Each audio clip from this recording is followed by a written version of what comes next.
ingredient, pig cheeks. So they're about this size. For a main course, you would use 3 of them per person, because once they're cooked, they do shrink down. I absolutely adore them. You can see there's not much fat on the top.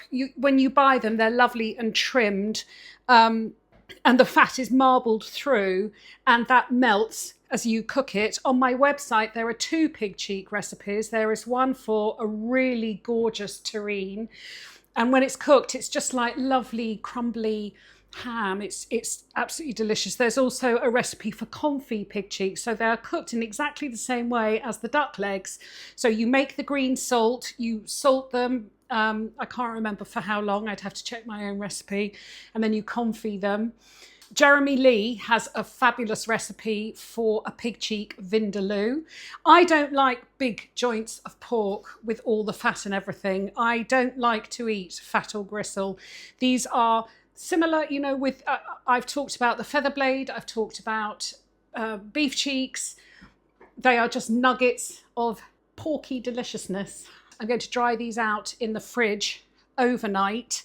I'm going to also salt them today before cooking tomorrow to let the salt do its work. And the reason, as I've said, we dry them out uncovered in the fridge is it helps with browning.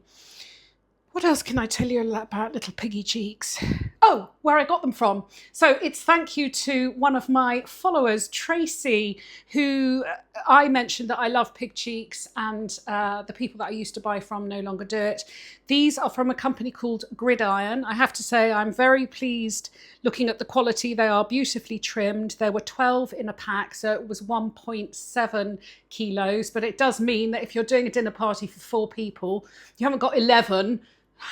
There was 12 in the pack. I don't know if that's going to be the same with all the packs, but that's just what I found with this. I think that's it on pig cheeks. I'm going to be doing a few recipes using them, and I will also give alternatives of something else you could use if you can't get hold of pig cheeks. But when I buy them, for example, I've just bought 3 packs and I've got 2 in the freezer, 1 going to cook now.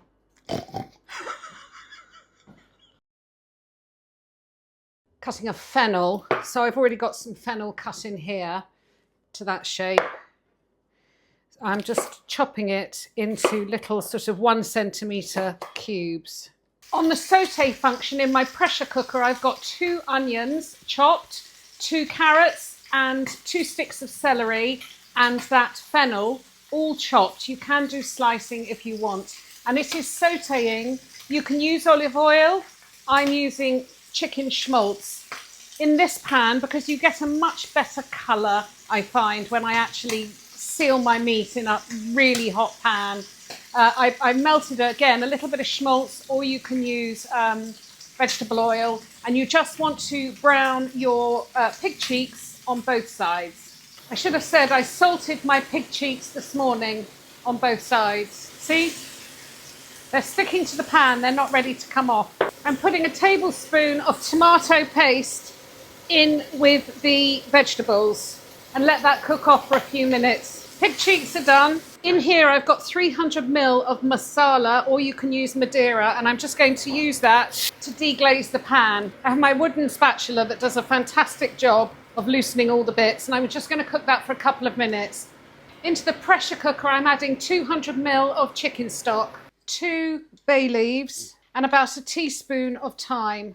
I'm going to add the pig cheeks in with all of their collected cooking juices. So far this has taken 15 minutes. Pour the masala into the pressure cooker. If you don't have a pressure cooker, you get all of this done in a big pot, and then it would go in the oven at 140 degrees for 3 to 4 hours. I'm now going to add some pepper, put the pressure cooker lid on, set it to pressure cook for 40 minutes. And then you can go and make whatever size you want with it. I'm going to have mashed potato.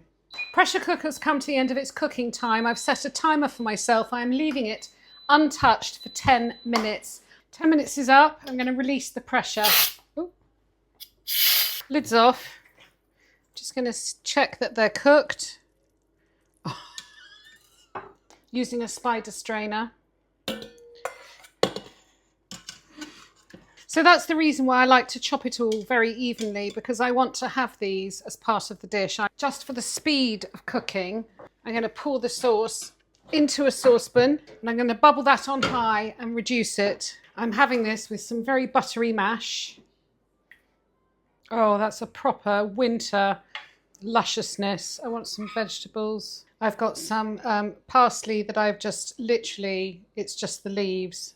And that is pig cheeks braised with fennel and masala.